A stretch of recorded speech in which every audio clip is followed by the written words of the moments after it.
Ika-10 kabanata, ang tawag ng buwan. Kapag ang buwan ay tumingala sa iyo, huwag mong iwasan ng tingin. Baka may ipinapadalang paalala ang langit na hindi ka dapat lumimot. Bilog na bilog ang buwan.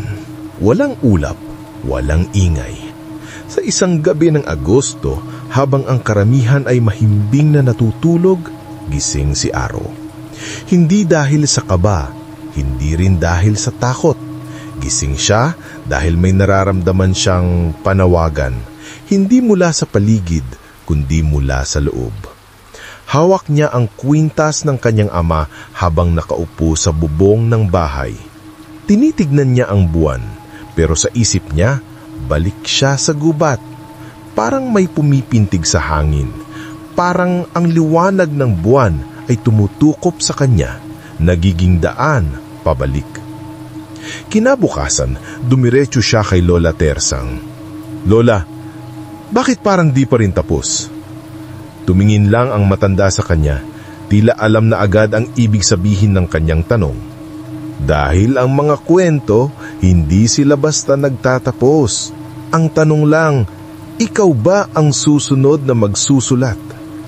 Ilang araw ang lumipas, may kakaibang nangyari. Lahat ng ukit sa tabla ng kanyang angkan, yung ipinaskil sa balay ng ukit, nagbago ang kulay. Dati kayo manggilang ang kahoy. Ngayon, may mga guhit na asul, tina sumisikat kapag sinisinaga ng buwan. Pinatawag si Aaron ni Miss Lorna. "Baka kailangan mong bumalik," wika nito. Hindi para magtanong, kundi para magbigay. Kasama ang ilang kabataan mula sa nayon, mga estudyante niyang naturuan sumulat at umukit ng surat mangyan, bumuo sila ng panibagong proyekto. Isang gabi ng kwento. Hindi kwento ng alamat lang, kundi kwento ng bawat isa. Sa gitna ng isang bilog na bonfire, sa ilalim ng bilog na buwan, nagsalitan ang mga bata at matanda. Kwento ng pinagmulan, ng lungkot, ng saya, ng kababalaghan. At si Aro, nagsalita ng isang kwento. May isang buwan na hindi lang basta buwan, at ikinwento niya si Binai. Habang nagsasalita siya, may isang kakaibang nangyari. Ang apoy ng bonfire tumama sa gitna ng ukit ng tabla. Biglang kumislap at sa gitna ng lahat ng iyon may lumabas na isang anyo sa gilid ng gubat. Isang matandang babae, puting belo, mabagal ang lakad at sa mata ni Aro, hindi siya halusinasyon, si Binai. Hindi siya lumapit, hindi rin siya nagsalita. Pero sa pamamagitan ng liwanag ng buwan, sa pamamagitan ng mga ukit sa tabla at damdaming humugos sa gabi, naihatid ang mensahe. Tapos na ang kwento ko. Sa inyo na ang kasunod. Nang sumunod na araw, wala na ang bakas ng babae, pero isang ukit ang nadagdag sa tabla. Isang mata sa gitna ng buwan. "Di ko to nilagay," sabi ni Aro. Gumiti ang matanda.